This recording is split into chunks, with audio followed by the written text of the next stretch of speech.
everybody. Welcome. We are glad you're here tonight. I would like to call the school board meeting for Tuesday, October 8th, 2024, for the Des Moines Public Schools to order. Ms. Rios, could you please take the roll? Yes. Ms. Alonso? Here. Ms. Campos? Mr. Dix? Ms. Knox? Ms. Martorano? Here. Mr. Mayberry Mays? Here. Ms. Norris? Here. We have quorum. Thank you. And we will be having some board members that will be joining late. We have one delayed by a flight and two others that are incoming. So thanks everybody for your patience. The first item of business is approval of the agenda. May I have a motion and a second to approve the agenda? Alonso, so moved. Second, Mayberry Mays. We have a motion by Ms. Alonso and a second by Dr. Mayberry Mays. Is there any discussion? Madam Chair,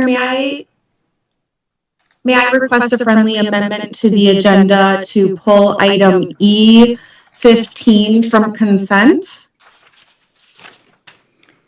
What is E15? Ms. Martorano, can you share what E15 is, please? I don't have it in front of me. The regular board meeting proposed agenda. The format of the new board meeting. The friendly amendment is accepted. Do I have, well, we won't need to do another motion. Is there any discussion or any questions? So we'll vote on the agenda with that friendly amendment. Board members, please cast your votes. Martorano, yes. The vote is approved 4-0. Next on the agenda is the public forum. We provide speakers at the forum an opportunity to address the board for up to 3 minutes regarding items that are not on the board agenda. We also allow any person the opportunity to speak to the board for up to 5 minutes following the presentation of an agenda item. If anyone wishes to speak during any portion of the business meeting, please email rosa.rios@dmschools.org. The same speaking protocols apply to all individuals who wish to address the board. Speakers will be called individually, and we ask they state their name and address prior to providing comments. Students and minors do not have to provide their addresses. Guests of the board are encouraged to speak to matters relating to the programs, services, and operations of DMPS. Please remember that Iowa law prohibits us from discussing specific employees or their job performance. We ask all speakers to avoid references to personalities or character attacks, as those types of comments do not contribute to the purpose for which this public forum exists. The use of inappropriate language will not be tolerated, and individuals choosing to do so will be gavelled out of order and asked to excuse themselves from the premises or escorted out by district security. As a reminder to the board and public, the board will not engage in a discussion with public forum speakers, as it is our obligation to discuss only matters posted in the public agenda for the sake of transparency and opportunity afforded to all community stakeholders. Matters requiring attention will receive appropriate staff and/or board follow-up at a time after the meeting. Thank you for your participation. We appreciate your feedback and input. Ms. Rios, do we have any speakers for the public forum? Yes, we do. Yes, we do. We have Tammy Flowers. Okay. Those are all the speakers we have signed up. Thank you. Well, the next item on our agenda is very exciting. It's our district recognitions. Superintendent Roberts, are there any recognitions for today? Absolutely, Madam Chair. Good evening, everyone. Thank you all for taking time out to be with us this evening. Of course, as we continue to bring forth recommendations to the school board and the community at each of our meetings, we celebrate the successes and accomplishments of students and staff throughout Des Moines Public Schools. Tonight, I have examples that I'm truly, truly excited to share.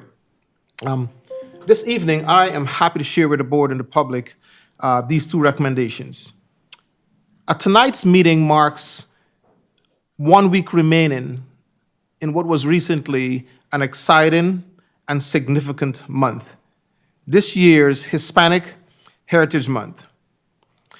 I want to take a moment to note some activities and recognitions around Des Moines Public Schools that are related to a time that is important for some of our many students and families, as well as introduce some special guests who are with us this evening. It would behoove us to recognize and celebrate our Latinx students and adults who work in, are educated, and serve Des Moines Public Schools every day. To provide some additional context, in Des Moines Public Schools, with a population of just about 30,800 students, 32% of those students are Latinx students. 25% of our students in Des Moines Public Schools are English language learners, and 23% of our total English language learner populations are from Latin America, Central America, South America. And the adults who serve them and who we recognize and value, 1.6% of our staff are Latinx, with 54 Latinas, 4 Latinx administrators, and 26 additional Latinx educators. Many of our schools have been holding very special events during this Hispanic Heritage Month. I know, and so does everyone else, that 1 month is not enough to celebrate the rich tapestry and culture of our Latinx families. A few examples of those celebrations this evening includes the Orgullo Award ceremony, which was held at Lincoln High School, recognizing Latino students for academic excellence. Next Tuesday at North High School will mark the end of Hispanic Heritage Month with a special all-school assembly and performance. I hope there is opportunity for some salsa and bachata. Please invite me. I will be there with my dancing shoes. And tonight at East High School, students are hosting a Hispanic Heritage Month festival for the community. A few other things to note. Des Moines Public Schools, under the tutelage and guidance of one of our dynamic Latina educators, Noemi Mendez, launched a Spanish language Facebook page last week. And our ELL Family and Community Coordinator, Noemi, will continue to work side by side with our communications department to ensure that it is up and running and being really, really productive for our communities. Congratulations to Hyatt Middle School Spanish teacher, Connor Nitz, who was honored last weekend by the Iowa World Language Association with their award for being an early career teacher who shows the most potential for being an outstanding world language educator. Students participating in the Latinos in Action have collaborated with our partners at Des Moines Arts Center on the exhibit, As You See Me. If you haven't seen it, you should. The exhibit looks at 20th century Mexican photography, and that exhibit runs through December 15, so you have time. And then yesterday was selfishly a special moment for me and our Chief Academic Officer, Robert Lundin, as we were invited by our dynamic Lincoln High School teacher, Rafaela Vidal, where we got a chance to go and meet with Dr. Jose Enriquez, the founder of Latinos in Action. What a time, what a moment. I am still taking things a little personal because some of the boys who identified their favorite soccer player went with Ronaldo instead of Messi, but we'll talk about that. Tonight I am pleased to have teachers Ruby Herrera from Roosevelt, Rafaela Vidal from Lincoln, and Johannes Alvarez from North High School. And I'm asking them to please come forward with their students to share a little bit more about Latinos in Action and why their work is so important. Please welcome Latinos in Action and their teachers up to the podium.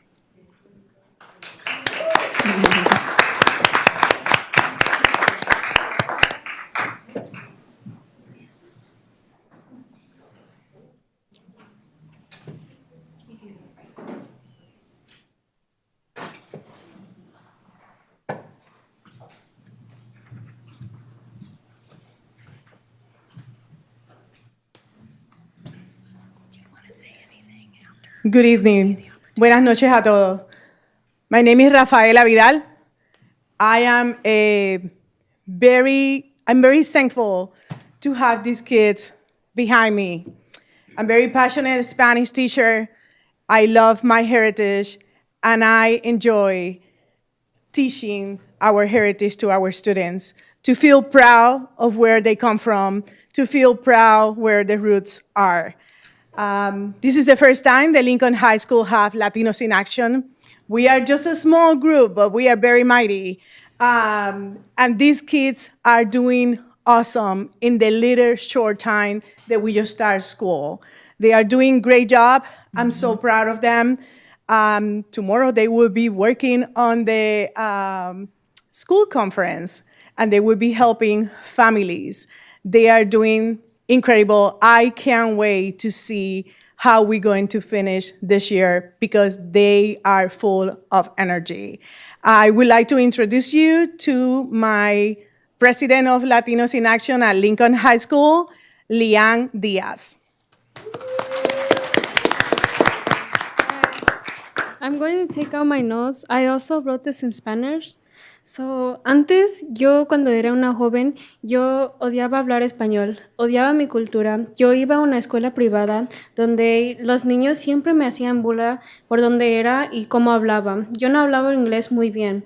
Pero cuando me vine a Lincoln High School, cuando me mudé, tuve una maestra llamada Miss Vidal. Miss Vidal me demostró que tenía que ser orgullosa de mi país, idioma y cultura. Y desde allí yo siempre he amado mi cultura, siempre estoy dispuesta a aprender más de él y expandir nuestro grupo. Así es que yo quiero expandir nuestro grupo y enseñar a todos quiénes somos y qué estamos dispuestos a hacer como latinos. Gracias.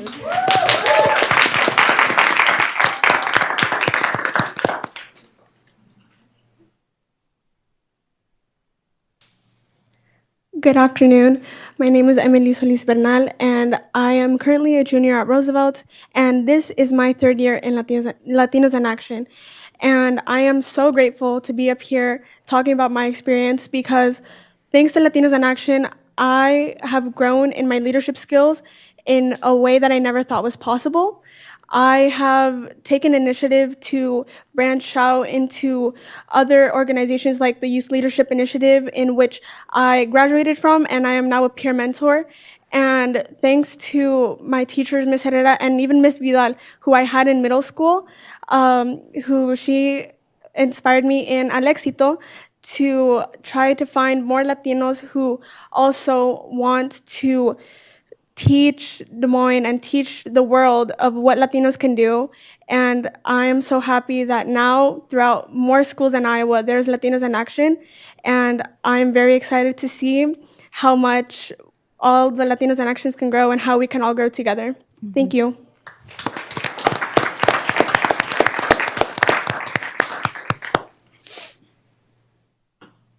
My name is Ruby Herrera from Roosevelt, and mi corazón está contento, my heart is full.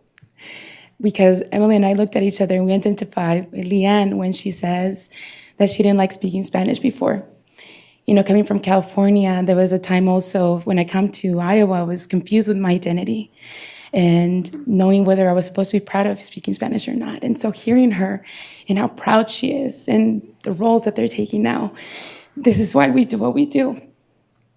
Because we want to see these kids shine and take these leadership roles and feel valued and feel the safe space that we have provided for them.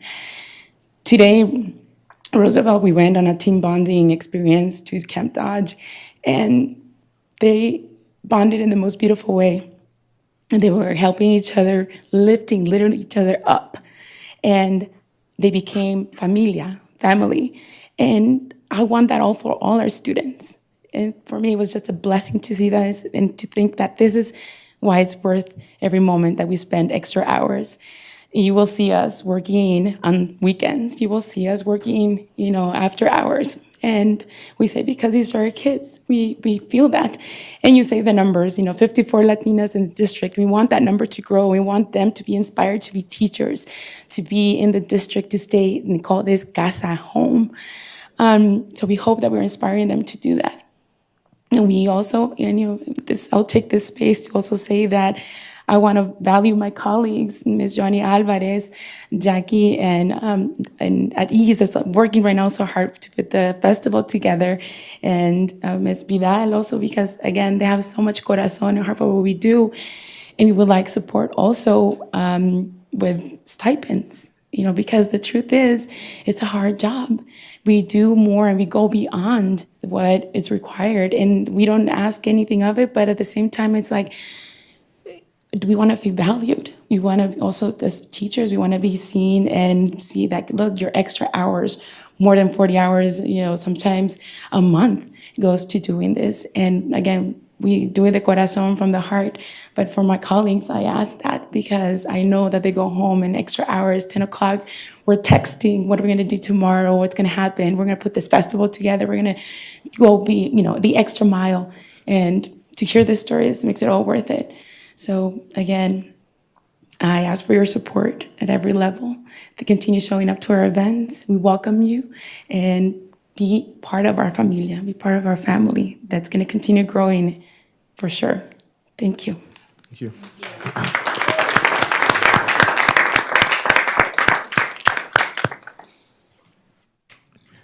Students, thank you so much. Much appreciated. Certainly, Ms. Herrera, Ms. Vidal, and Senorita Johannes, muchas gracias. I just want to say something real quick. So, 25 years ago, I graduated from East High School. My graduating class, there was 10 of us Hispanic kids. I would say probably 3 of them were immigrants. And we had to fight to speak the language in school. And you guys as teachers, I've been following you from when my kids were younger. And I just want to thank you as a parent to give these kids the voice to defend themselves and to defend their language.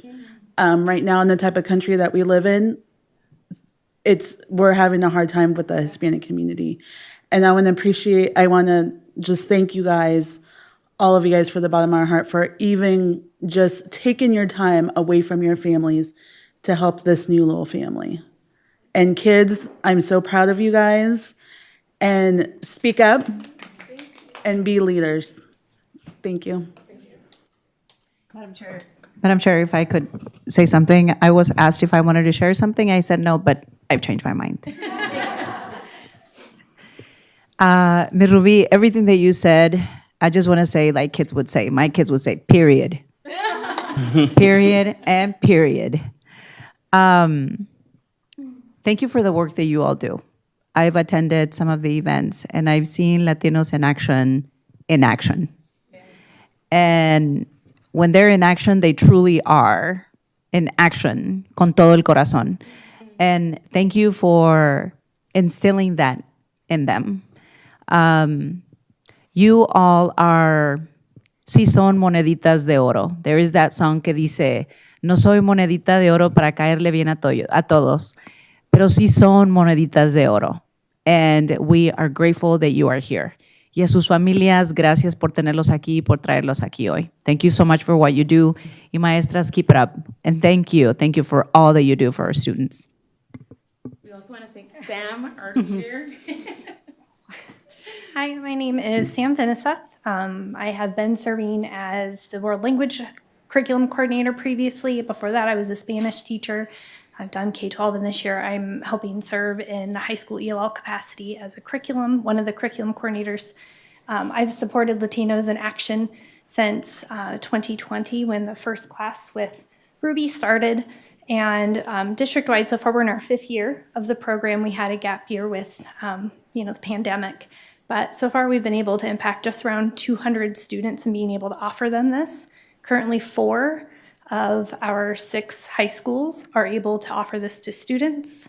Neither of the centralized programming options have an access point for Latinos in Action at this time. And we know that our Latino students are in all of our spaces and should be recognized and supported and not necessarily limited by where they are attending school to be able to access really impactful programs like this. For students who have been in Latinos in Action, their pass rate is statistically significantly above that of their peers that are not in Latinos in Action. And when we look at service models and community engagement, the attendance rates are also higher for students who have enrolled in Latinos in Action over the last couple of years.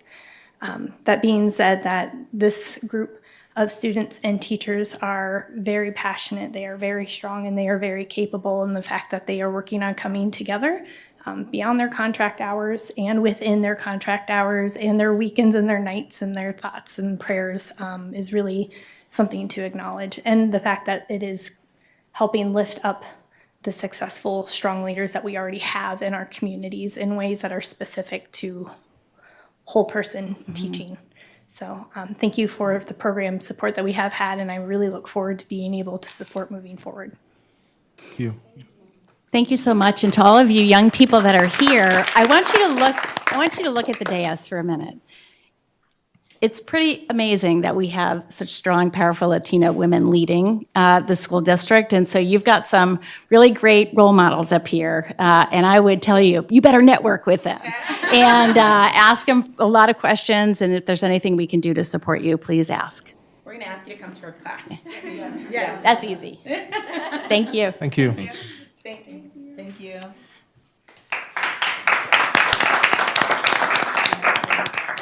Madam Chair, there's one more recognition this evening. Again, October also marks National Principals Recognition Month. This and every month, we will celebrate, publicly recognize, and continue to advocate on behalf of 100% of our principals in grades pre-K through 12. Principals, I know that 1 month is not enough to celebrate you. I applaud the work that is happening. However, even in the midst of celebration, I want to have a call to action. Our proficiency scores in reading or math is not where any of us want them to be, and quite frankly, unacceptable. Our students have the potential to achieve at higher levels, and they must. And principals, you play such a critical role in moving the needle in this achievement. When we look at the research from new leaders, it tells us that a principal can single-handedly be responsible for up to 25% of student academic achievement in any school. School leaders, all of you are leading your schools and school communities with excellence. Your inputs are being refined with each class period, each day, and every week. We see that happening when we visit your schools and when we examine the data, and your outcomes are continuously improving. So on behalf of the district's executive and tactical cabinet, thank you. This is your month and every month in addition to October. Enjoy. Madam Chair, that ends this evening's recognitions. All of our wonderful principals, it is a very hard job. We appreciate you immensely. We are now going to move to the consent agenda.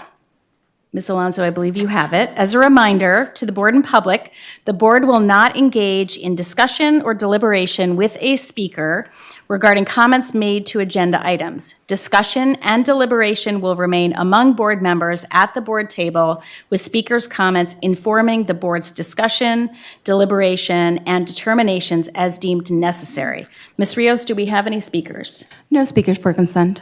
Ms. Alonso, I believe you have the consent motion. I do.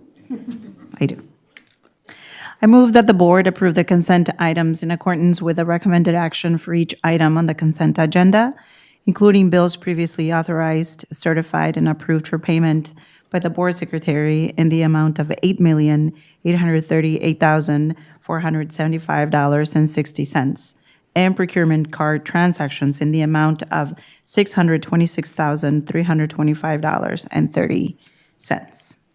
Is there a second? Second, Mayberry Mays. We have a motion by Ms. Alonso and a second by Dr. Mayberry Mays. Is there any discussion, or does anyone have questions? Board members, please cast your votes.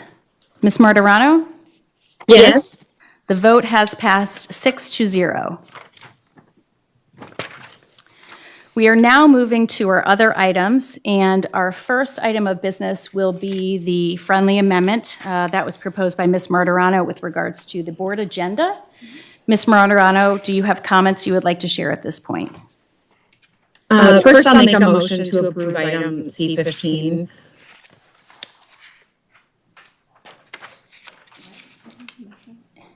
You want to approve the item.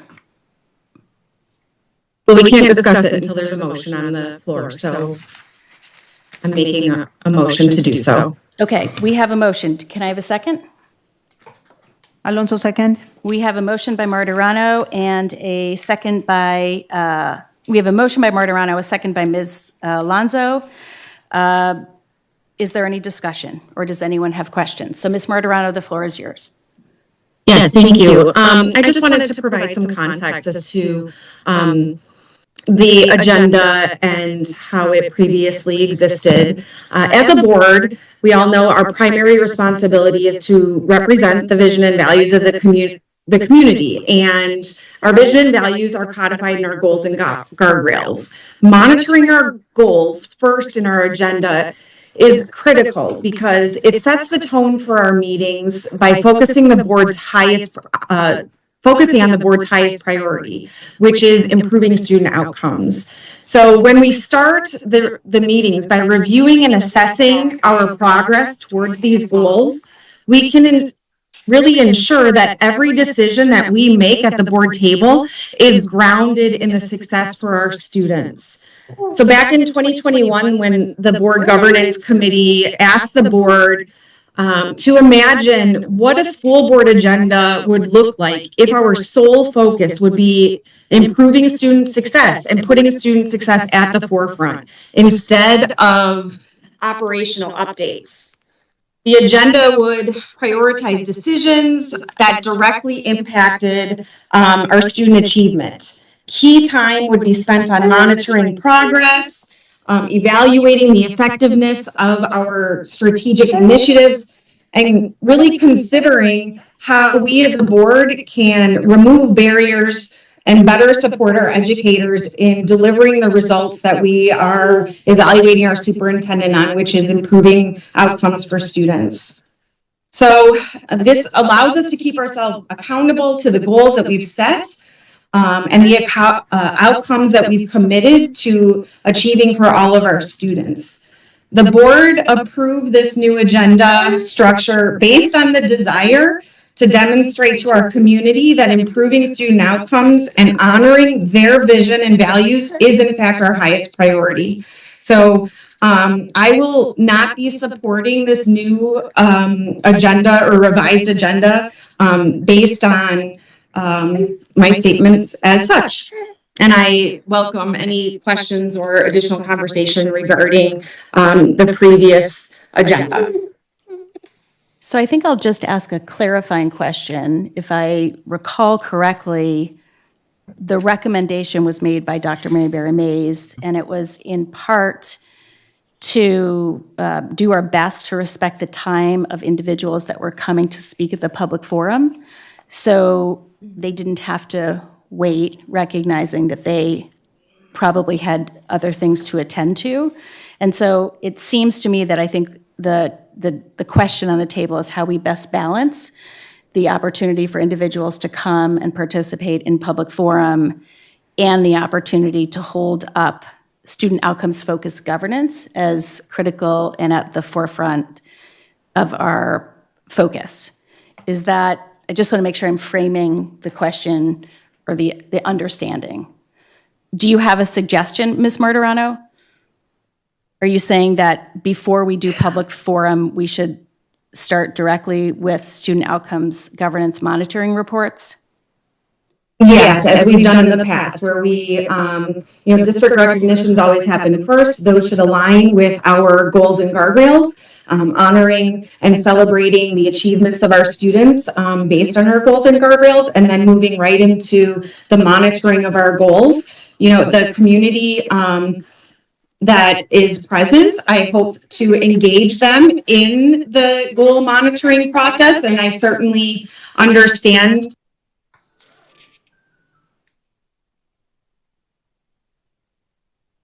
Sorry, I went on mute.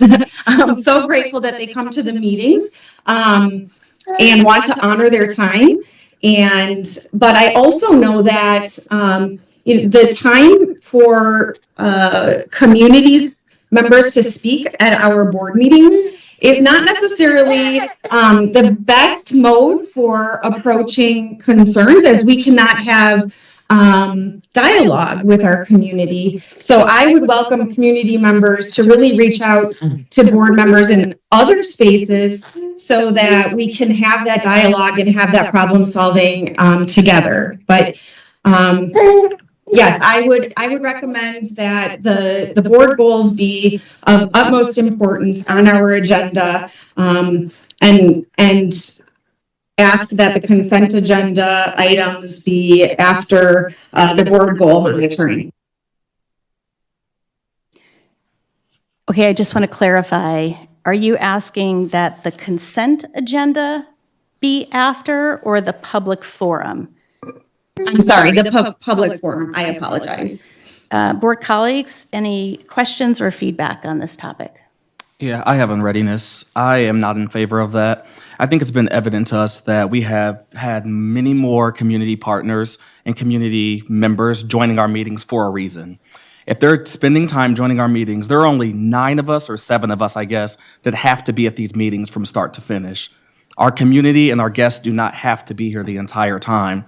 So for me, it was more of an equitable approach to ensure that the voices of those who join us and take time out of their days actually can be heard. I've sat in meetings before where we have had other agenda items and other agenda topics at the beginning of the agenda, and we've had guests sitting in the audience for nearly 2 hours before they were heard. So for me, I am not in favor of the new proposed agenda from Board Member Martirano, and I would move to keep the agenda the same with public forum immediately after the roll call. Board colleagues, any feedback or questions? I am supportive of the amendment. I do acknowledge that we have had meetings that have been quite long. It's Tuesday evening. Families have things to do, children to be fed, and children that need to be attended to. And I feel like we can prevent that from happening. As Mr. Mayberry Mays stated, we are supposed to be here regardless. I would want families to come, be heard, and I do believe that they make a huge effort to come, show up here, make it a point to be here, and that's important. I don't think that we need to keep them more than we have to because we don't want to change a rule when we have to be here anyway.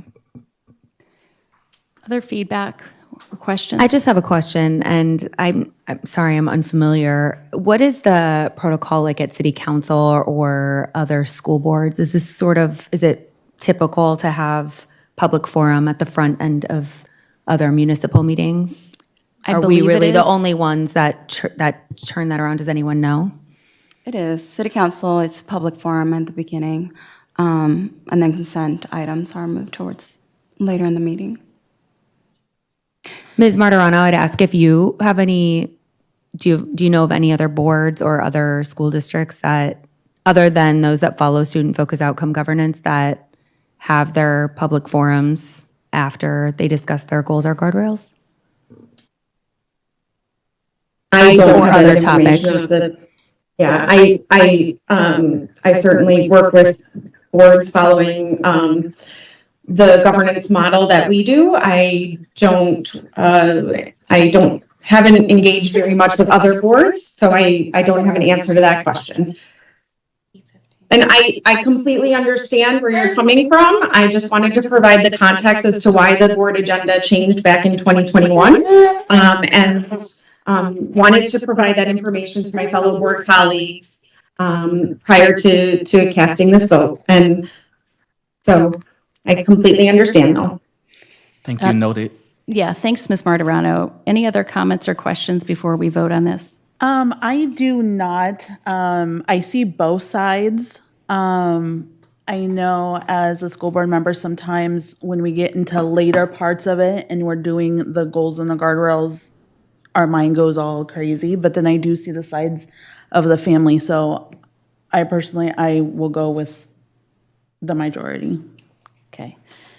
We are going to move forward to a vote on E15. Board members, please cast your votes. Martirano, no. Madam Chair, for clarification, the motion on the table is that we keep the proposed agenda that was in E15. Correct. Thank you for the clarification.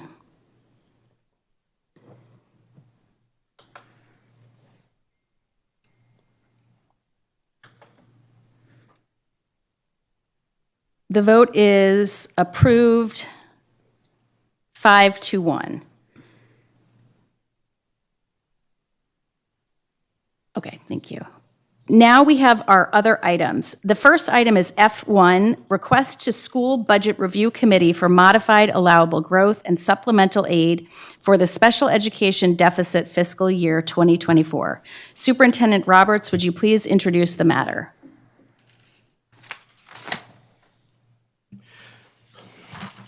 Thank you, Madam Chair. Most certainly. I recommend that the board approve the request to the School Budget Review Committee, SBRC, for modified allowable growth, MAG, in the amount of $16,104,364.30 for the special education deficit for fiscal year 2024. May I have a motion and a second to approve item F1? Alonso, so moved. Martirano, second. We have a motion by Alonso and a second by Campos. Are there any discussion or questions? Board members, please cast your votes. Ms. Martirano? Martirano, yes. The vote is approved, 6-0. The second item is F2, mental health /cell phone policy update. I'll turn it over to Superintendent Roberts for his update. Thank you, Madam Chair. I am happy to provide the board and community with this update. In recent months, and I would venture to say in recent years, we have seen some very compelling data coming out of many offices, including our Surgeon General, where we have highlighted the importance for us to really get our finger on the pulse of what is happening to our young people in terms of what is considered a mental health crisis that many of them are struggling with. We have noted that there has been some publications, some peer-reviewed, some not, which suggest that there may be a correlation between screen time or cell phone use and how our young people, our students are engaging. Here in Des Moines Public Schools, we've decided to pilot a program that has a focus on addressing issues around student mental health. And the decision point that we made is to have a pilot at one of our high schools and to use information from that pilot to drive or inform how we move forward. Although there's no certainty that there is a causal relationship between the variables that I'm about to share, with the independent variable being the use of cell phone or the new cell phone policy to support student mental health or improve mental health endeavors. There are some early indicators, now that we are about 6 weeks into the school year, that this shift in cell phone policy and the pilot at Hoover High School has gotten the team some early celebrations, which is very encouraging. Case in point, as I think about looking at the comparative data for school years 23-24 versus our current school year of 24-25, attendance. Last year, student attendance was at about 77.93% for the same period last year. This year, that attendance is at 86.16%. When we look at student academic performance, students who are earning grades A and Bs in school year 23-24 for the same period last year, we had about 46% of our students earning grades A and B for the same period last year compared to this year, where about 48.03% of our students are earning similar grades. The school leader, Principal Quinn Kelly, and her team also shared that they have seen a reduction in out-of-school suspensions, and while small and even insignificant, it's a reduction nevertheless. As we think about more empirical or qualitative data, we've heard comments from teachers that includes, this is what I've always dreamt of when I think about teaching in my classroom. Students are now using their phones. As I think about another stakeholder group that we value and whose opinions we trust, our parents, some of our parents have shared that one observation that they've made in their homes is that students are not as engaged with their cell phones. The last data point that I want to share and highlight is some of our students at Hoover High School have shared that now many of them know their teachers' names and they know their peers' names. While, again, no strong causal relationship, these early indicators, Madam Chair and Board, are certainly very encouraging. I did inform the board several months ago, in keeping with our consistent pattern of making district-wide decisions, particularly with regards to really complex issues, that we will always ground and anchor such decisions in both quantitative and qualitative data. And so our plan, with the guidance of our data assessment and evaluation team, is to have a complete evaluation at the mid-year point, which is sometime around January of 2025. We will look at that data in addition to some other bits of information that includes student focus groups, parent focus groups, conversations with teachers. And then the outcome of those data points and evaluation will inform how and when we move forward with a much broader or wider push around mental health to adjust our district cell phone policy, likely starting with grade 6 through 12 in a district-wide approach. Madam Chair, at this time, that concludes our early indications around our mental health cell phone policy pilot at Hoover High School. Great, thank you, Dr. Roberts. Board members, each of you have the opportunity to ask one question, should you want to inquire at this point of Dr. Roberts. And just as a point of order, Mr. Dix is online. Thank you.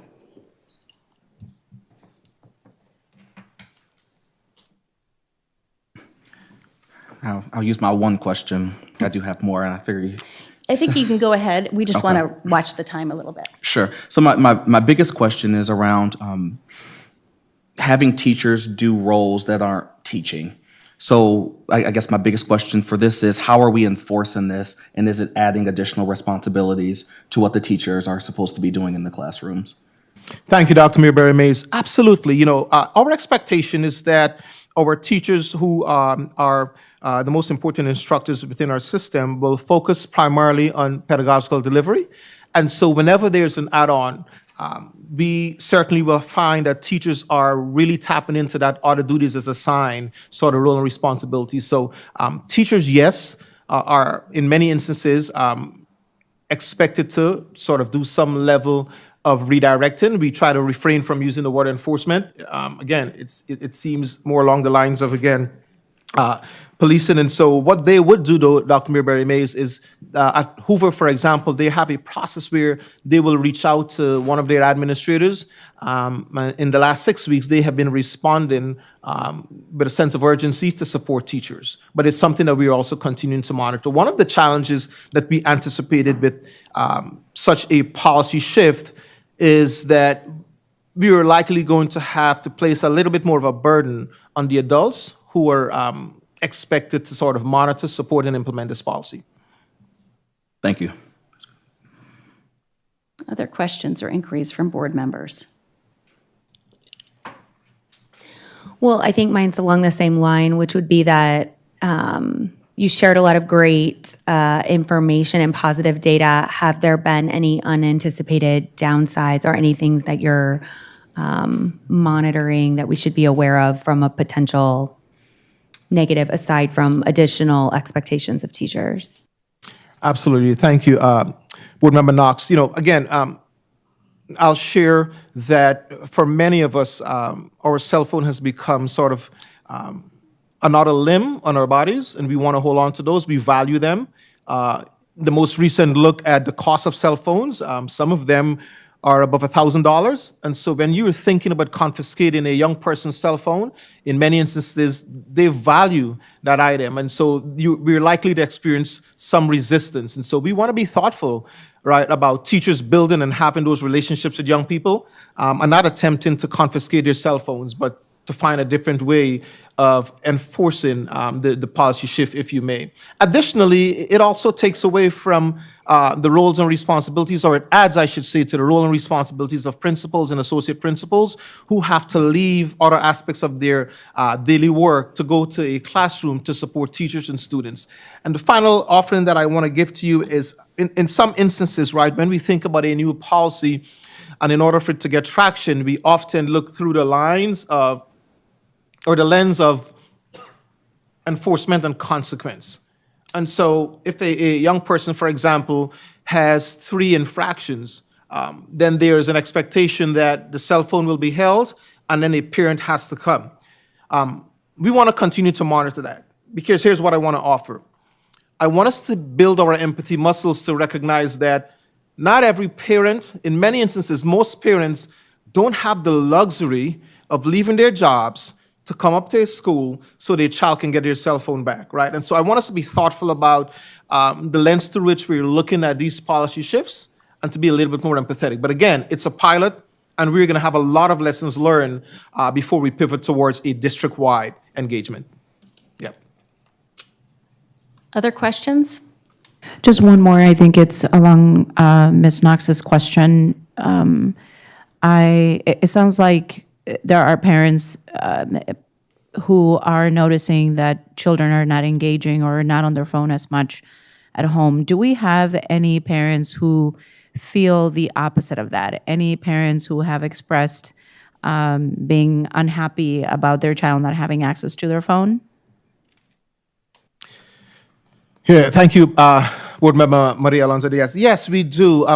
Of course, you know, as with any major initiative, we have parents on both sides, and we've had some very vociferous parents who have shared for a myriad of reasons why their child should have access to their phones. And one of those reasons that has been consistent is this idea or perception that in the instance of a school safety issue in our schools, parents are suggesting that they want to make sure that they have access to their children and their children have the ability to reach out to them. Mr. Dix or Ms. Martirano, any comments or questions? Yes. Thank you, Madam Chair. What are the, Dr. Roberts, what are the barriers, given the positive initial outcomes, what are the barriers to implementing a wider mental health policy, as you suggested, for later?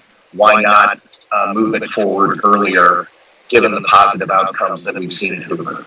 What are the barriers to that? Are they financial? Are they resources? Are they, what are those? Thank you, Board Member Dix. I think it's prudent for us to, as shared earlier, if we are going to make a decision to implement what is relatively a highly complex sort of issue that requires thoughtful resource allocation or reallocation, we want to ground those decisions in credible and reliable, both quantitative and qualitative data. Anything contrary to that seems like a knee-jerk reaction, which is why we want to make sure that we allow ourselves this longer runway of the middle of the year to review the data, look at lessons learned, to some of the questions that you all are posing, to find a way to really understand how we can have a consistent response or reaction to those issues that are likely to come up without having multiple or many interruptions to our instructional program, right? We don't want the implementation of a district-wide policy to be counterproductive to the primary reason we're here, and that is to provide a quality education to all of our students. And so I think it would behoove us to have a much longer runway as we currently have as a part of our evaluation plan. We will do just a few more questions. Ms. Knox, Dr. Mary Ramirez, and then I'll wrap us up. I'm good as well. My question, Dr. Roberts, is assuming the data confirms a move to the cell phone policy, what barriers will you face in trying to implement it in the second semester? Thank you, Madam Chair. That's an excellent question, and I certainly want to share with the board that there is some consideration to implement either one of two places in terms of timeline, beginning of second semester or at the beginning of school year 25-26. One of the barriers that certainly comes to mind for the team and I is the time to be able to put the process in place, to be able to socialize to those individuals who will be impacted, in this case, students, teachers, staff, and parents at the schools that do not yet have a very similar policy in place. You know, again, we pride ourselves in continuing to make sure that when we are making these high-level, high-impact decisions, that we want to have those who will be impacted to sit at a table, to listen and enroll them in such a decision. And so even as I think about Principal Quinn Kelly and her team, who've done a dynamic job of rolling their mental health/cell phone policy out, they had a very long runway and a significant amount of time where they were able to socialize this to stakeholders, parents, community partners, students, and they were able to invest their teachers and staff over a period of several months. And so certainly one consideration of ours.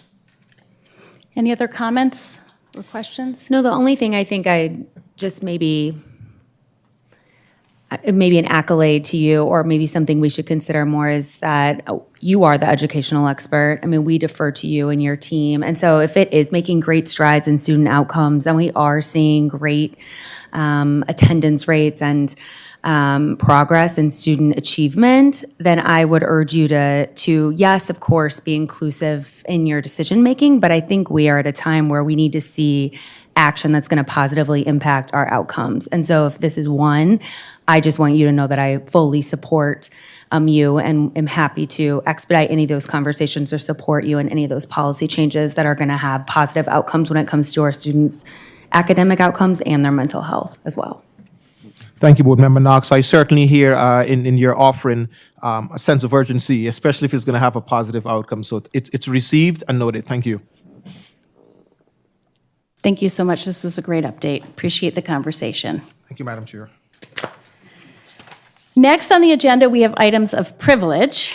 I would like to ask our board members if they would like to share anything. Maybe we'll start online with Ms. Martirano or Mr. Dix.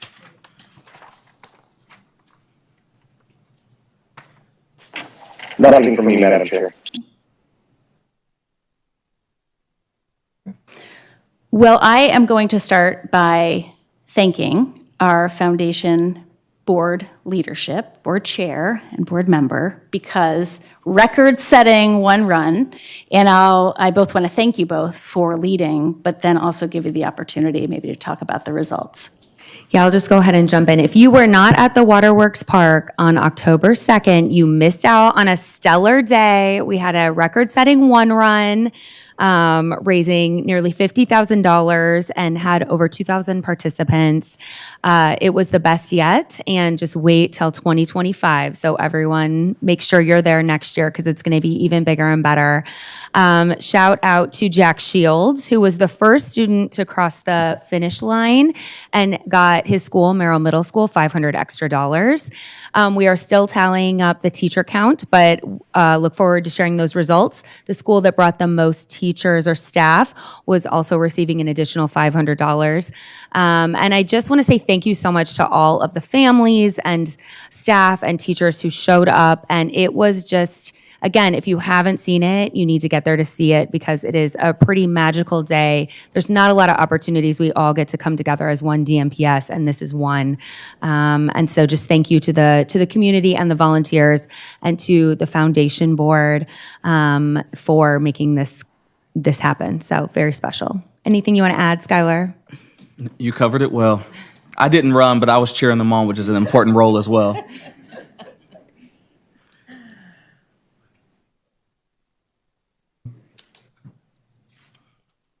Okay, one thing I wanted to mention that Maria and I and Skylar, we had gotten invited to attend a new thing that DMPS is doing with our Spanish-speaking families. They're doing it at, I think, each high school, and it is organized by Naomi Mendez. And so if you have neighbors, Spanish-speaking neighbors that have kids in high school or elementary school that needs help or needs to navigate Des Moines Public Schools, like Dr. Roberts says, DMPS now has a Spanish Facebook page, so please let your neighbors know that we have that page to support them. Thank you.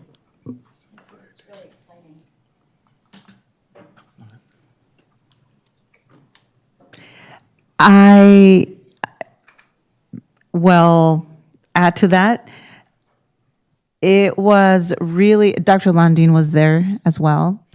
And I just want to say that I'm really proud of the work that DMPS is doing in terms of acknowledging, recognizing the population, the rich population that we have in our district. And in this case, this initiative is geared toward reaching out to Latinx families, and I love it. There is nothing better than seeing people show up, and that tells us that there is great investment in the education of students, and I am proud of being able to say that the district is supporting that initiative. About 3 weeks ago, I also was invited to Lincoln High School for Latino Awards Night, and there is nothing better than seeing pride in our students. You could see pride walk, and it was felt, and it was good. So thank you, DMPS, for doing that, and Latinos in Action, the students all over the district, and again, our teachers that are working to make that happen, support our students and families that also are very supportive. Thank you, thank you, thank you. Madam Chair, immediately before the school board meeting today, I actually had the opportunity to attend another event with By Degrees Foundation, formerly known as the I Have a Dream Foundation. And it was their annual A Toast to Education event. And I wanted to publicly acknowledge 2 of the award recipients at that event. And I think By Degrees, being led by Emily Westgard, did a really good job of explaining and highlighting the importance of education taking place in more than just the classroom. And 2 of the people that were acknowledged certainly do work in the classroom, but also outside of it. One of the award recipients, Marissa Manilia, an orchestra teacher at North High School. I wanted to publicly acknowledge her for her work. But then another one more near and dear to my heart, Vernon Johnson of Oak Ridge neighborhood, who's been doing work in this community for many years, not if many decades, but also was a recipient of the Middleton Award for Children's Advocacy. So I wanted to publicly acknowledge them in this forum and letting them know that the work that they're doing does not go unnoticed. Great, thank you. Thank you for sharing. I would actually like to say thanks to all of the coaches and all of the students who are putting themselves out there each and every day for DMPS. You know, some of you maybe notice the scores from time to time, and every once in a while, DMPS has got a 0. And I've been thinking a lot about that, and I want to share a very brief quote because I think it's really important, and some of you know it because it's what Teddy Roosevelt used to say, and it's called The Man in the Arena. It's not the critic who counts, not the man who points out how the strong man stumbles or where the doer of deeds could have done them better. The credit belongs to the man or woman who is actually in the arena, whose face is marred by dust and sweat and blood, who strives valiantly, who errs, who comes up short again and again, because there is no effort without error or shortcoming. I share that it's a difficult time sometimes to play sports against suburban schools. And what I love about DMPS kids, they are scrappy and feisty and always want to beat the suburbs and continue to go after it. And so we're both very lucky to our students who choose to represent DMPS and wear the colors with such great pride. And we're thankful for all the coaches and volunteers and parents and families who support them each and every day. So thank you to all that work on our athletics and activities programming. With that, Dr. Roberts. Thank you, Madam Chair. I certainly want to start with my remarks by just building on what you've shared, and that is primarily because in recent weeks I've had the good fortune of having one of our coaches approach me out of frustration about the way the season was going.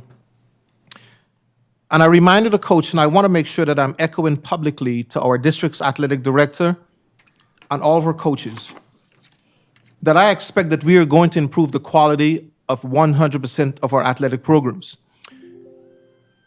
But what I want to also impress upon you is that you have an opportunity to sometimes ignore the wins and losses column. Athletics at the high school level is not always about wins and losses. You have the opportunity to change and improve the lives and outcomes of the young student athletes under your tutelage. This is near and dear to me because I've had the good fortune, I should say, of attending some of the best colleges in this country and full athletic scholarships as a two-sport athlete in martial arts and track and field. And it's no secret that I've been a world-class athlete in both.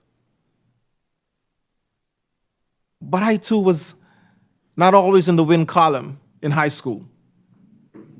But the lessons learned from my coaches are still memorable today. And so, coach, with whom I've spoken and the other coaches, yes, be passionate, be enthused, be overzealous about the wins, about beating up on our suburban teams, about taking our kids to the state championships. But don't miss the opportunity to provide lifelong learning and experiences to the young men and young women under your tutelage. I want you to know that that's my message and that's my expectation of each and every one of you. Give our young people, regardless of their talent or skill set, give them multiple chances to get it right.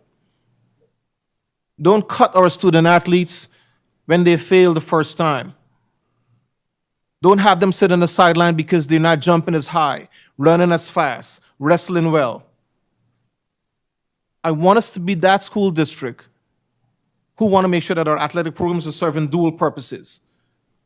Let's get to the state championship, but let's also make sure that we're molding each and every young person under our tutelage.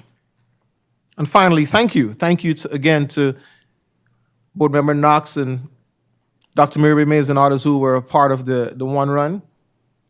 I know one of the messages that came out of that for me is not only was it well attended and participatory, but our student athletes have clearly done their homework, and I already have some invites to come and wrestle with a couple of them and to run cross-country with them, but I'm not going to run cross-country with any of them. They're trying to embarrass me. But more importantly, thank you all for a record-breaking year of the one run. And Board Member Knox, I know next year is going to be 10 times bigger and stronger. Madam Chair, that ends this evening's That sounds like superintendent remarks. a great challenge. Thank you, everybody, for joining us this evening. We appreciate all of you for being here and sticking with us. We are going to adjourn this meeting at 6:33. The board is going to take a brief break, 5 minutes, and then we are going to move into an open work session to receive information and discuss the Community Partners Program. Thank you very much.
Do we have Mr. Dix and Ms. Martirano?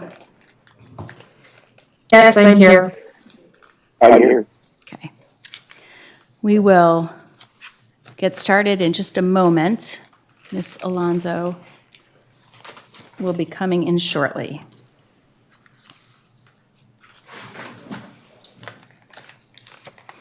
And here she is.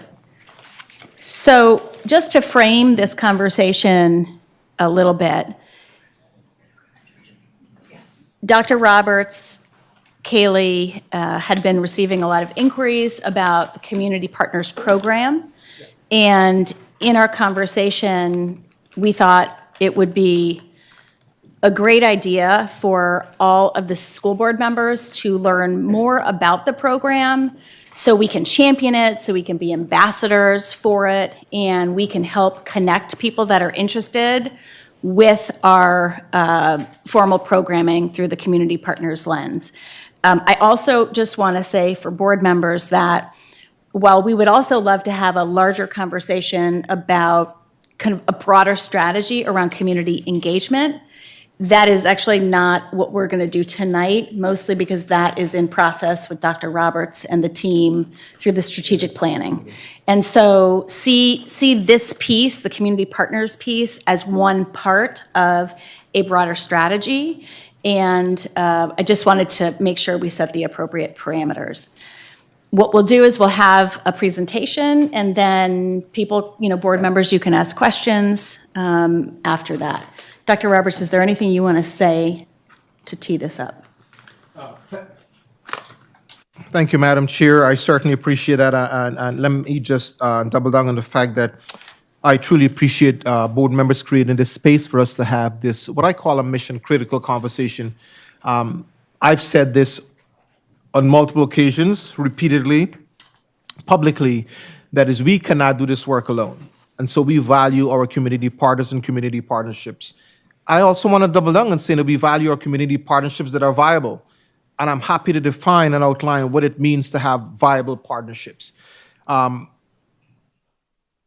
Without casting any aspersions, we inherited a structure on community partnerships that was quite frankly devoid of a more sophisticated approach, documentation, and a hub for us to track data. But more importantly, a forum where we can sit with community partners or actually communicate out to community partners what our needs are. And those are some of the steps and structures we're going to put in place. The one thing that I want to highlight that we're planning to do is to have somewhat of a community partner fair. And that is, we'll create this opportunity for any person in the community who believe that they have something to offer that can support the board's mission and vision, and then to continue to sort of elevate the beliefs and values of our community. We want to create an opportunity for that to happen. And so our Chief of Staff of Philanthropic Engagement has been doing a phenomenal job, right, of creating those structures and systems. And certainly what it has done for us is actually to tighten up some of our structures. And so not only are we having new learnings, but some of our community partners as well are having to endure some of the bumps and bruises around the new learnings with us. But our goal is to make sure that we make the right decisions to mitigate some of the challenges that they're feeling and experiencing. And so you'll hear tonight from Kaylee as well. And ultimately, I want to be able to walk away from our time together this evening with two desired outcomes. One, how can we sort of hear from the board sort of your commitment to using and leveraging the amazing connections and partnerships that you have in this community, because you are deeply embedded in the community and we value that. And then secondly, I want to hear from you all as a board. How can we be aligned on our process of when we hear from community partners at a football game, in the grocery store, hearing from what it is they're sharing, then coming back directly to Kaylee and I at any time, 24/7, to say, here's what we're hearing, and then let's find a way to come up with a solution. We have to make sure that we're evaluating community partners. In 25 years of doing this work, 15 in leadership, I recognize the value of that. So thank you all for this opportunity to convene. Kaylee? Yeah, well said. I'm hoping that to not get too deep in the weeds, that this will just arm you with information. If community partners do come up to you out in the community with questions or concerns, that you'll kind of have that background knowledge as well as be able to direct them in the right direction on where to go and how to resolve whatever concern that they may have. As Dr. Roberts alluded, we inherited this about a month ago. So I've just been working on some structures and systems of what this looks like and how to better work and approach community partners. One thing that I noticed when I first came in I wouldn't even say came into this role, received the role, was that there was a lot of confusion around community partners and vendors. So community partners are defined as year-round organizations. They sign a community partnership agreement with DMPS to provide free services to kids and families. This requires background check, insurance, and if you're on school grounds. Community partners, we ask, provide free services. We do not pay community partners. Vendors are contracted, fee-based partners that serve certain schools. So vendors come through the procurement department in business and finance. They receive their own vendor numbers. Schools can choose to work with them and pay them. So I know I was talking to Jackie earlier about vendors and expanding on that. An example of a vendor is if someone would need a tutor and they can't find a community partner that would provide that free service, they would go out to vendors in our system and they would choose that vendor that aligns best with their school, and they would then pay that vendor. Any questions on that? And I do want to emphasize that I do not work with vendors. I only do community partners. So business and finance, the procurement office works with vendors every day. So would vendors be therapists, companies, organizations, or? So we're actually in the process of, so we have some mental health partners right now. We're in the process of separating that out from community partners. We believe that mental health partners should have a stronger MOU, and they do bill in insurance and things like that, but we do not require them to pay anything. So we're working on what that looks like for mental health partners next year. I'm working with Katie Issa on that. Okay.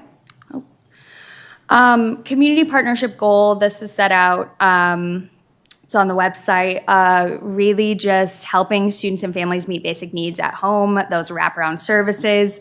The community will support district's efforts to prepare students academically for the next stage of their lives. We look to community partners to really help us support our students and families, obviously, with all the services that we're unable to provide. We plug them in many different ways across the district. This, again, has been a goal for a while now.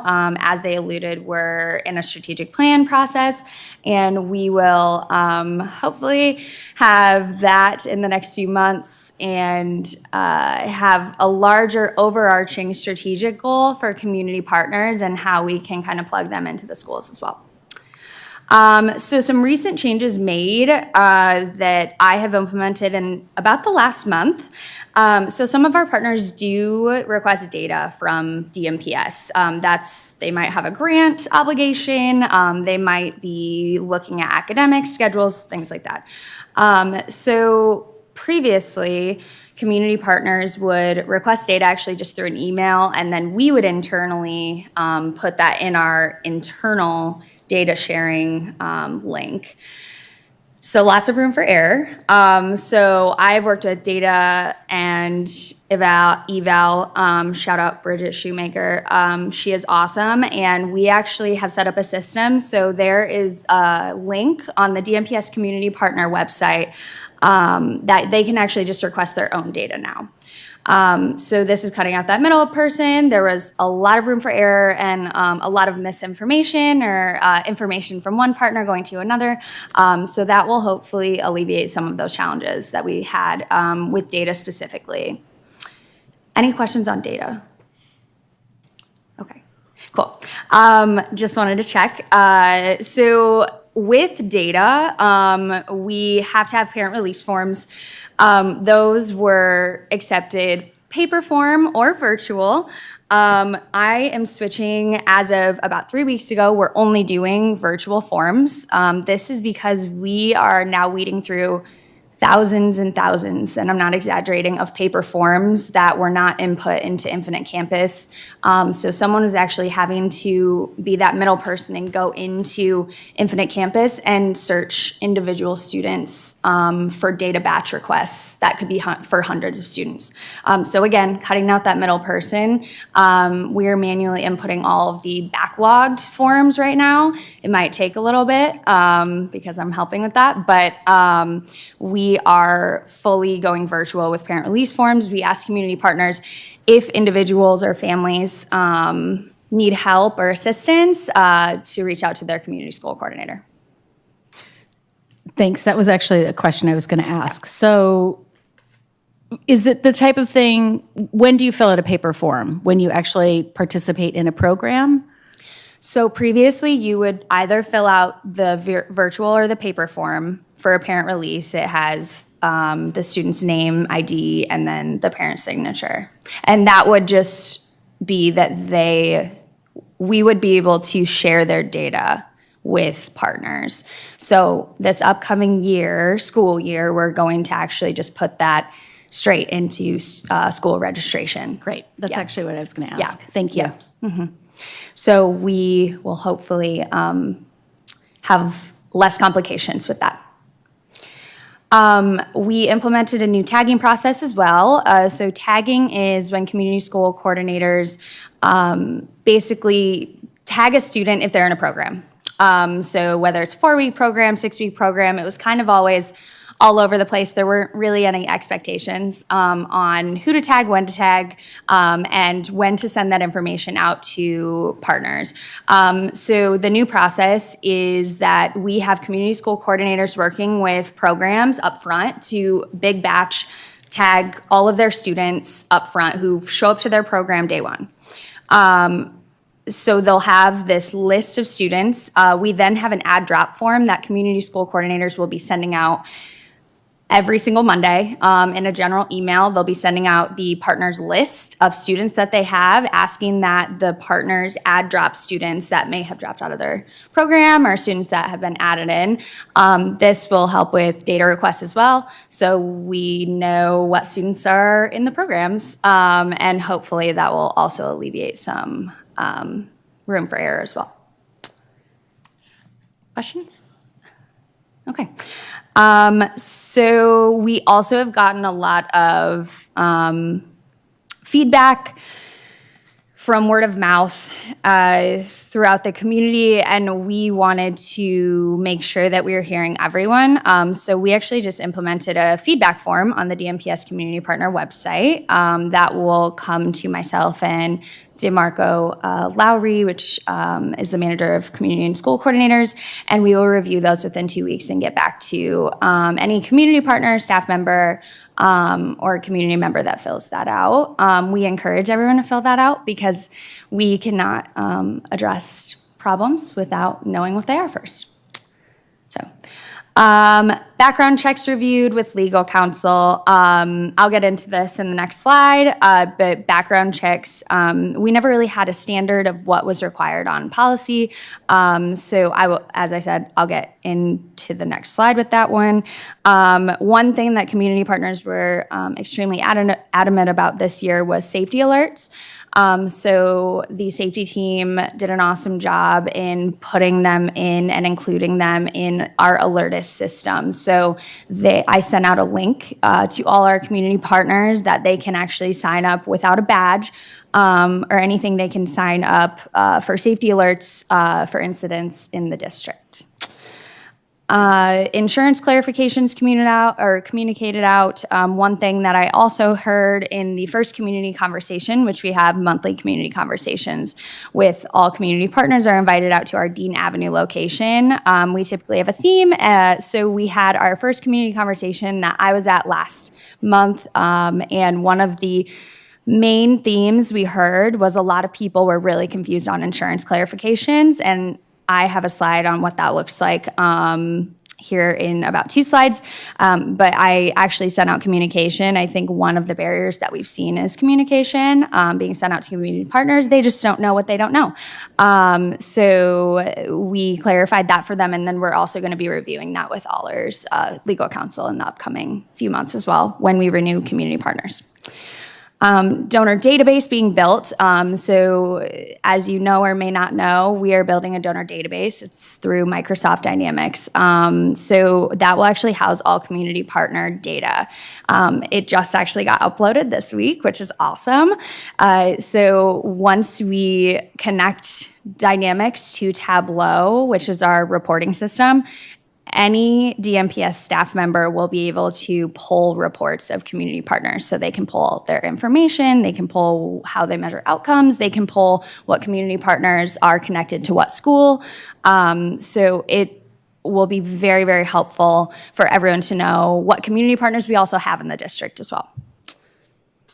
If I could just ask for clarification, is the reason they're in the donor database because they're in I'm just trying to understand. Yeah, and take donor database as my words. Okay. CRM system. Okay, thank you. It's really just an information system where we're housing donors, grants, donations, partners. We're already building it, so it's a really easy way to pull information and house it in there and update it as we go along.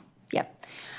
And then this was actually implemented before I acquired community partners, but we have a new survey going out annually, the Come Here Community Survey, now being sent to community partners where we can ask for feedback, and then we will take that into consideration and make changes as we see fit. Okay, I'm just going to keep going. So the community partner process, it's actually really, I'd like to say it's easy to become a community partner with our process. So step 1, complete this community partner identification tool. So it's asking you, what are your outcomes? What is your programming? Your contact information, very basic questions. Upon completion of that, we reach out to the community partners and set up a time to discuss their programming and potential partnership. And then we also ask for insurance and background check policy. A partnership agreement will be sent to the organization. After that, electronic signature, and then that should conclude kind of the admin of the community partner process, and then starts the bridging of admin to the schools. So I have been working with DeMarco and the community and school coordinators. They're the lead contacts in the schools for community partners. So working with him to because some partners have specific schools they want to be in, some partners just want to be in all schools. So we give them that contact information and we connect them to those community and school coordinators to have those conversations with them. Yeah. Can I ask an updated question? Does every school have a community school coordinator now? I believe we have, oh gosh, DeMarco just said this the other day. I know they're hiring one for North. Goodrill's just started.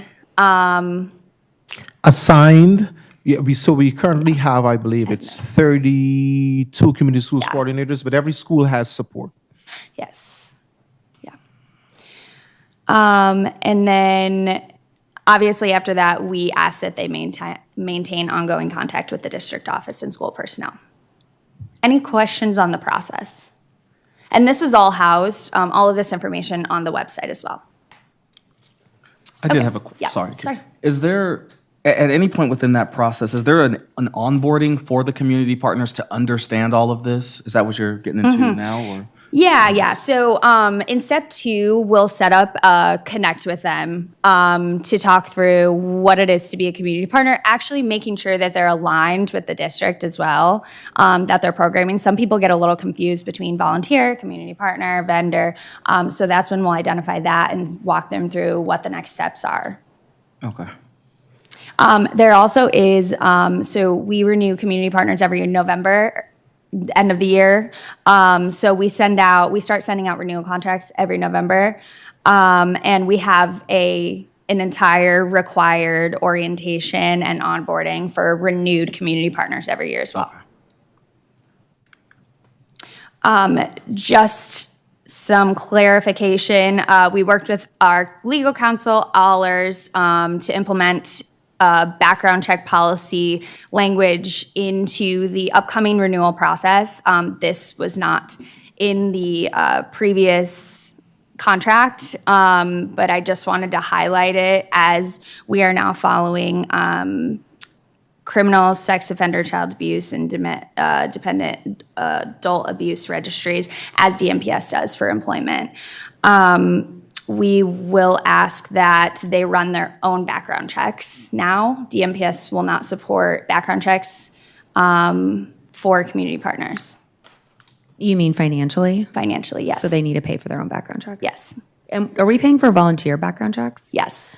And are those background checks for a volunteer the same standard? I guess maybe you don't know this. Dr. Roberts, are they held to the same standard as staff?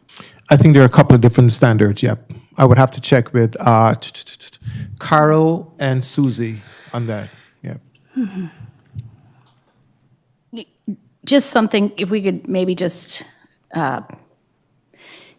it's a struggle that we're making now community groups pay for background checks. And I think maybe just when we have a conversation about barriers, especially to under-resourced small nonprofits, we can put a pin in it, but maybe if there's a time for us to talk about that, that is. Or as we're thinking about strategic planning and resources like the foundation and things that we value, are there opportunities for us to think about how we can assist if needed?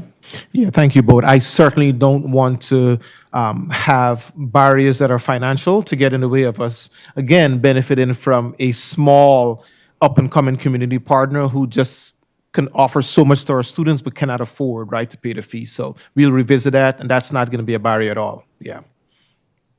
Yeah, and I do want to mention that I believe Carol said about 50% of our background checks we run and pay for are volunteers, actually. So we run a lot of volunteers through our background checks.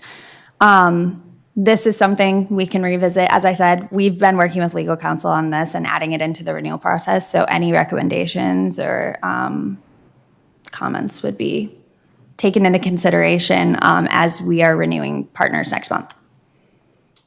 No, maybe just like a follow-up for us to be aware of why legal would recommend, and I could understand you're entrusting students with an organization, so I understand the need for maybe as strict of a background check for a community partner as a staff. However, just understanding why they made this choice versus the volunteer leniencies that maybe exist within our background check policy. Do you understand what I'm saying? Like, why are there differences between our staff and why did we determine, and volunteers, and why we determined community partners should be held to the same standards as staff versus volunteers, just so we're aware from a legal perspective. Thank you for that. I can even go more granular and let me interpret what I believe I'm hearing, and that is just the power of discretion, right? So if a potential community partner had an infraction or interaction with the criminal justice system 20 years ago for a minor offense and it pops up in his or her background check, should that serve as a barrier, right, to someone offering service? That's something where some leniency comes in and discretion comes in, I should say. Just to push a little bit on that, Yes. if that's okay. So I know we've had these conversations as it relates to staff, making sure that we're being as thoughtful as possible about, a background check, a flag. And so who and how is there kind of looking when an organization has a flag and an individual has a flag? Is that coming to you? Like, what is the decision-making process? Yeah, so Madam Chair, I will speak with brevity to the process in place now in terms of background checks for staff, because of course we are in litigation. So great question around, right, who makes the decision? Ultimately, I make the final decision, but that's not independent of two of our dynamic leaders in the talent and personnel department. So essentially, there are three individuals who huddle, look at all of the facts, and then we make that determination. That is staffing. We haven't yet explored what that should look like for our community partners and volunteers, but it's certainly on our radar. Thank you. And I do want to mention that a lot of our community partners are the larger organizations that do background check their individuals already and send their policies on. But I do understand the potential barrier of the smaller organizations. So I think that there's a tiered approach we could take too. Okay. And I just wanted to show you the insurance required. It is much less than what a vendor is required. A vendor is required to have the sexual abuse and molestation coverage and workers' comp as well. I put at the bottom subject to change in new renewals, as we will be also reviewing this with legal and our insurance organization we work with DMPS. But this is just communicated out. I wanted you guys to add this because there was a lot of confusion around smaller organizations not being able to afford the larger coverages when in reality they were community partners and they actually didn't need that larger coverage. They were thinking that they needed the vendor insurance. So selection process from buildings. I think this is an area that has room for improvement. So as I said, community and school coordinators are the main contact for community partners in buildings. I talked with Melissa from Moore, the community and school coordinator there, and we talked through kind of the selection process and suggestions of how community and school coordinators select community partners to come into their schools. So just a few of them aligning with obviously the district mission and vision. We will point that out before they would get past the partner process if they didn't align with the district. Enhance and enrich education, data-driven needs of the school and students, social emotional learning, enhancing school climate and culture, opportunity and access, experiences and exposure for career readiness, programming, scheduling. So this is kind of getting into the logistics of community partners, program scheduling, if there are programs during the day, if it's on the weekend, if it's on the nights, if they have partners already in those spaces, programming capacity, how many students they can serve, and then of course quality programming as well. So as I said, I think that there's an opportunity for improvement in the way that we do select community partners and plug them into our schools. I put at the bottom opportunity. So Data and I are actually working on identifying all partners in all schools right now. So we can hopefully annually provide a needs assessment to schools so we can kind of plug those community partners in to identify the needs of the schools. That's great. Thank you. Okay. Awesome. So going into, this has been a question from a lot of people recently. Community partners are not charged any fees to become or stay a partner.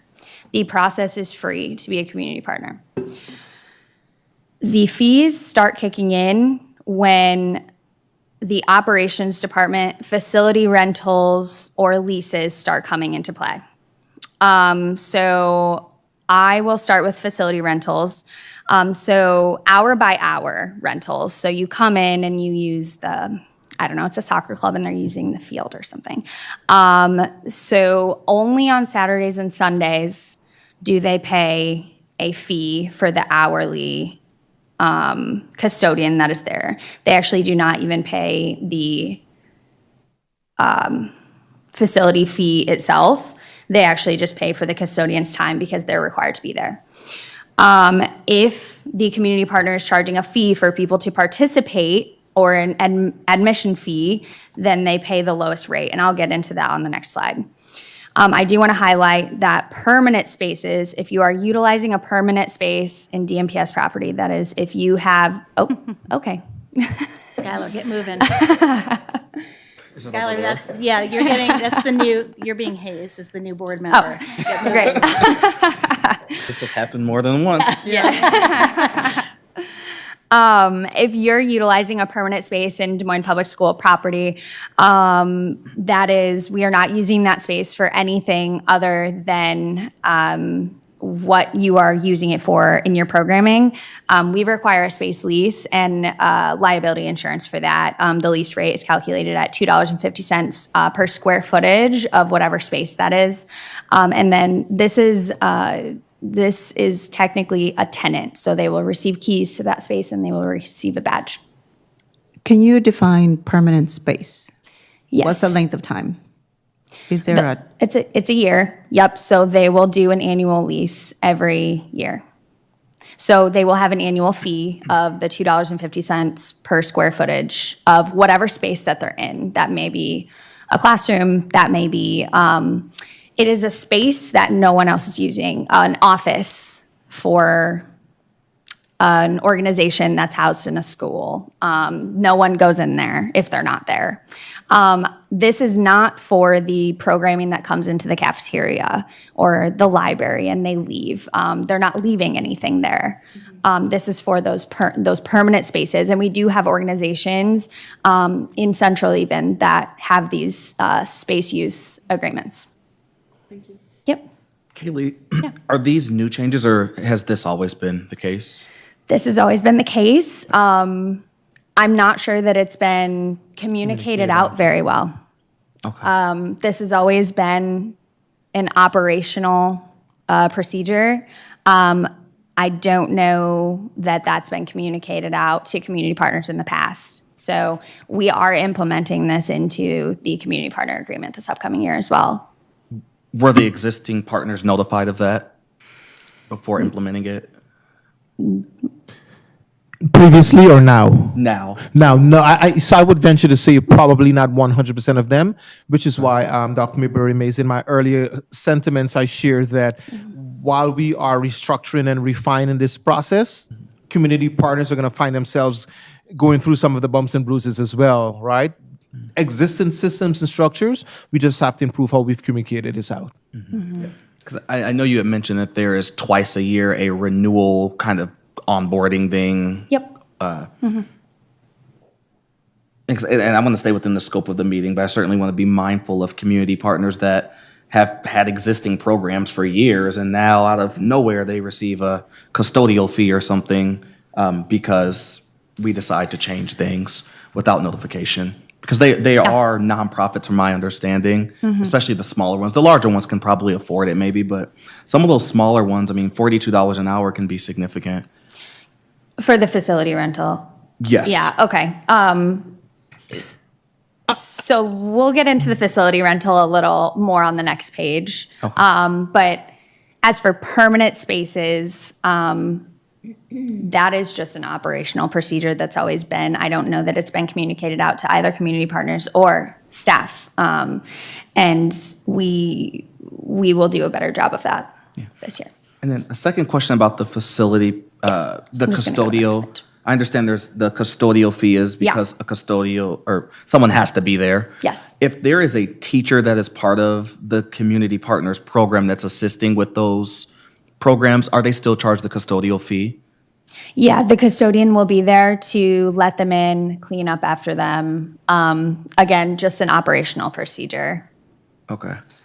question? If we have custodial staff there, has it been discussed, similar to what Mr. Mayberry Mays was sharing, if they have a staff person or someone, a representative from the program assisting, carrying out custodial duties, do we need a custodial person, a district custodial person? Is there anything that can be done to alleviate costs for maybe an organization who struggles financially? I think that's a conversation with operations and getting into the facility rentals right now. I won't get into it if you want to speak. No, I'll just respond to that. No, thank you for that. Again, we want to make sure that there's building readiness after the space is utilized by a community partner, and the person whose designation and job description is responsible for the cleanliness of the building is a custodian, right? For liability reasons and consistency, we do not want to have a teacher or a school leader who is willing to volunteer their time to have the responsibility to do two things, to open up the building and also to perform custodial responsibilities. Yep. I think maybe just to draw out a theme, which that I think we're all hearing, which is how can we remove financial barriers for small nonprofits? And maybe there's some type of coding of small, medium, large nonprofits. And so I just want to call that out. I think that's a theme. Yeah, thank you, T. That is for a larger conversation for us to take offline. Yeah, and I do want to get into that. I should have prefaced with community partners are not charged Monday through Friday. This is Saturday and Sunday programming. They actually, it's a benefit to community partners that they receive programming space in a school Monday through Friday for free. They are not charged that $42 fee. If it's Saturday and Sunday and we have to have a custodian there, and I put the facility rental that is on our operations page as well up there. We actually do have tiers for nonprofit, resident, and non-residents. These are reviewed by the board every 2 years. So if this is a conversation you guys want to have, we can definitely look at what these fees are and reduce them for nonprofits. Who's oversees the fees? Is that Dave Berger's purview? Or is that a financial, like Shashank reviews these? Or just curious where it lies? It's operations, and then Dave can come up and probably answer some of that for us. No questions, Do we- just curious. I didn't know Just you were curious here, kind of Dave. where it lies. Yeah. It really sort of lives in community ed. Right now, we're actually going through sort of updating rates and reevaluating everything. And it's sort of a group of operations, community ed. We do have business and finance involved. So it's a little bit of everybody that has some sort of piece of the pie in terms of trying to come up with the overall package. We need to revisit it for sure. If the board is supposed to review that every 2 years, I don't know that I remember seeing it. Is it time? No, we actually, I remember reviewing it because I had some questions. Do you know how long ago that was? I think we're probably due, I think maybe it was my first year, but. I can inquire on that. Okay, Yeah, thanks. and let you Thank guys- you. Yeah. Yeah. So I just laid out the facility rental. That's on DMPS website. As a condition of using the school building, we'll have them sign the hold harmless agreement, and then liability insurance is also obviously required. Nonprofits and community partners do not pay for the space. They pay for the custodial time on Saturdays and Sundays. I do want to emphasize that most of our programming is Monday through Friday, but I am investigating and looking into what programming we have on Saturdays and Sundays, and what that cost is. Is it significant? Do we have a significant number of partners that are doing programming on the weekends? Is that something we can look into as a district? Again, all in the probably offline conversation of facility rental fees. And just to go back to the very first slide, when community partners come to us, we are asking them to provide free services. Mm-hmm. Okay. Yep. Yeah, we ask community partners. They do not charge our students and families. Okay, thank you. Mm-hmm. But it's also incumbent upon them to probably seek out funding from other organizations, nonprofit organizations. Yep. I do think, though, that for me, there's still a lack of clarity or cohesiveness between partner and vendor, because they kind of meet both criteria. And so Kaylee actually, I think, shared that you can, when you apply, you can be both a partner and a vendor. I guess you check a box. Yep. But the alignment between the two programs, like the strategy, isn't maybe aligned just yet. Received, yep. Mm-hmm. And that is all I had for you. Questions?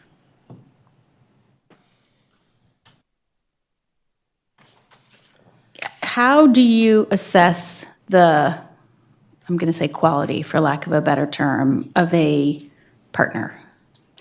I would say that the buildings would be responsible for assessing the quality that they would like in their building.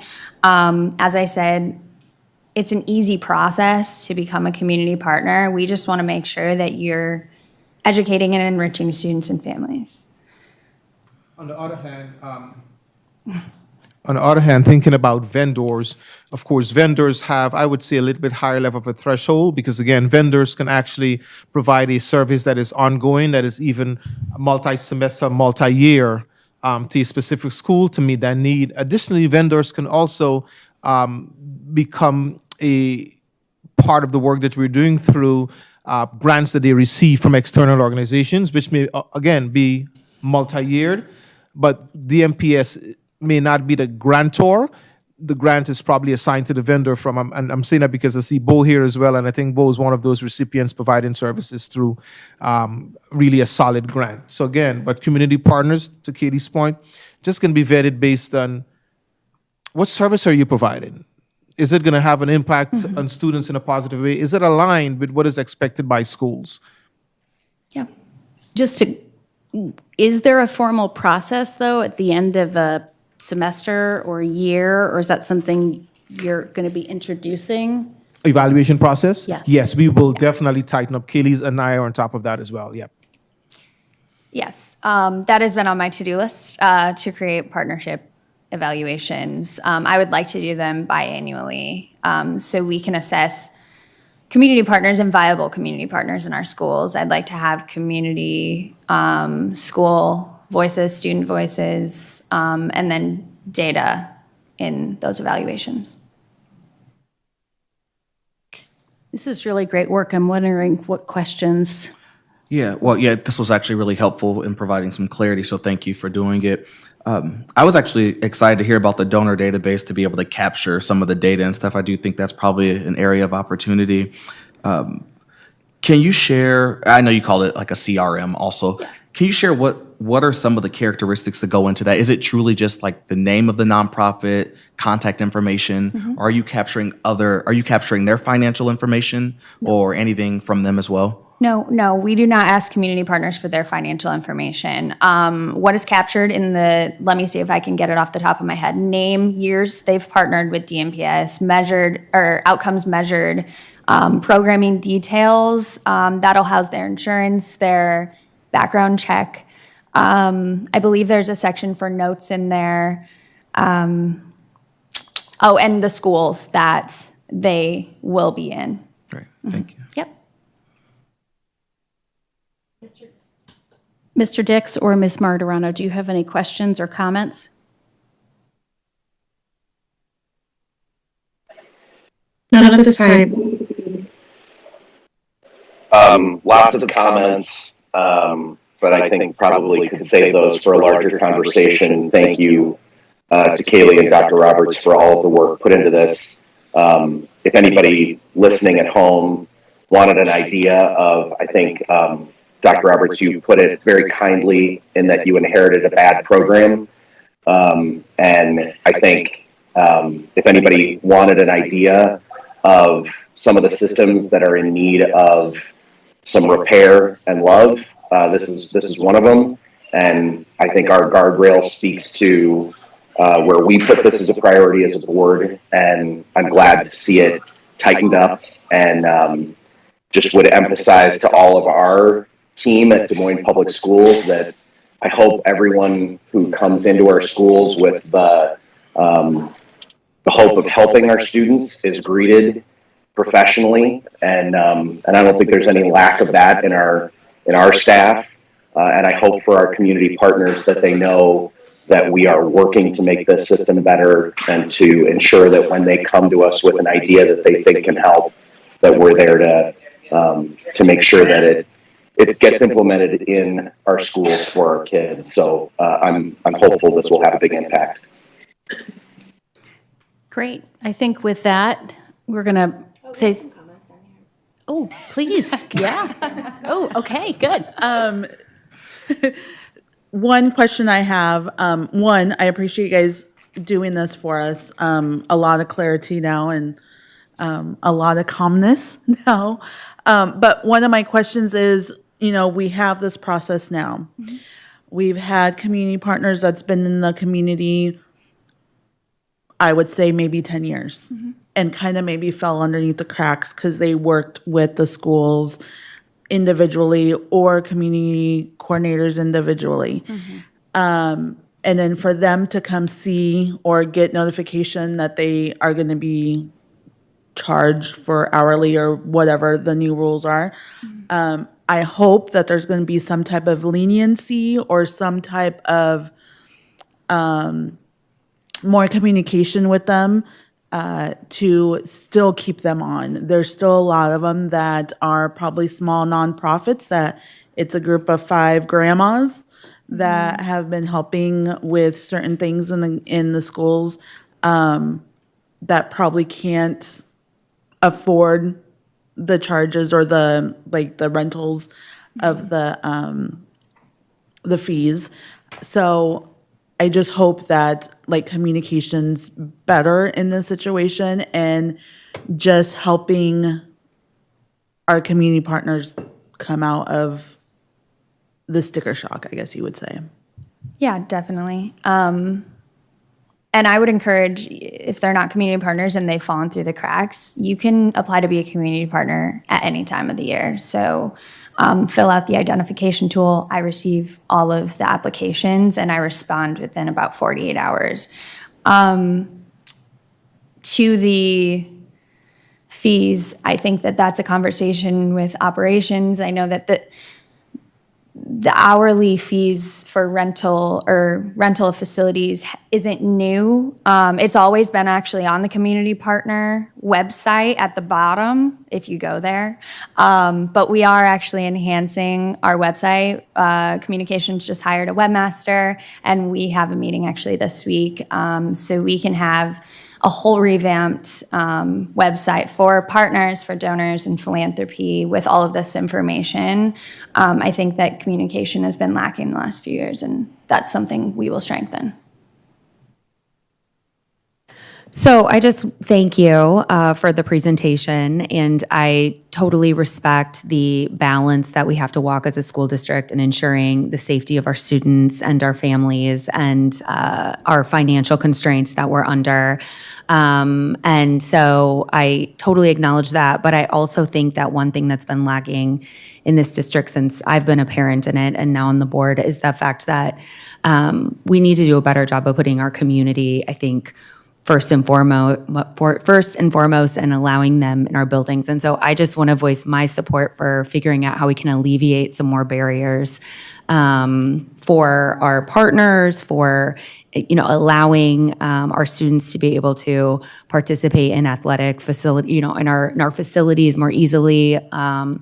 And just kind of looking at the rates of rental and also just like our processes and ensuring that we're doing all we can to make our buildings as accessible as possible while still honoring and recognizing that we want it to be high caliber and we expect results, the best for our students. That's all that we want. And giving our staff, leaders, and our teachers and our community school coordinators the support and data to be able to ensure that they are working with the right community partners to drive those outcomes. I'm really excited for the strategic plan. I think that's going to be a huge asset in sort of taking this work to the next level. But I would love to see us do a better job of putting community in our schools in a more meaningful way. Thank you, Board Member Knox. Absolutely received, and we certainly will continue to work on getting better and improving outcomes for community partner relationships. Yeah, I'll offer one last kind of closing comment for me on this part, and it is I was just curious. I Googled the word partnership to make sure I'm not misunderstanding the core purpose of why we have partnership, and it really should be a mutually beneficial relationship for both parties. And I want to make sure that I understand it is a business at the end of the day, but that we're not approaching this so business-like to where we're taking the partner out of the partnership so that it really is mutually beneficial. The students are really the ones benefiting from this. And at the end of the day, that is the goal that we all, I think, have in common. And I want the district to benefit, but also the nonprofits to benefit. So, like I said, just keeping that in mind, I think your you're working with what you have for sure. You inherited some things. I don't know how the process was before, but I do know we had community partners that have been around for many of years. So I think good things have happened, but just keeping the word partner in partnership versus this being a solely business decision on paper. Thank you for that. Yeah, I think we're putting in systems that have been in place that haven't been communicated out. And I think the structure, we've gotten good feedback from the structure that is being put in place. We've gotten feedback from community partners saying they now understand something that they've not understood for years. So we'll continue to work through in the short term what that looks like. As they said, the strategic plan will help braid community partners into the schools and academics more. Thank you for undertaking Well, it. really exciting, and I'm glad. I think our goal was to feel like we were equipped to be ambassadors and champions of this work. And so I want to thank you for taking the time. I think it was a really good use of time. Obviously, I think the board has some strong feelings about wanting to continue to discuss any barriers that are put in place for nonprofits and partners, and I think that was duly noted. So with that, I think we are going to end the work session. Thank you, Kaylee, very much. Thank you, everybody. Thank you, Mr. Dix and Ms. Martirano. Have a good night. 7:32, Jackie. Telling you, you didn't believe me. Well, it's because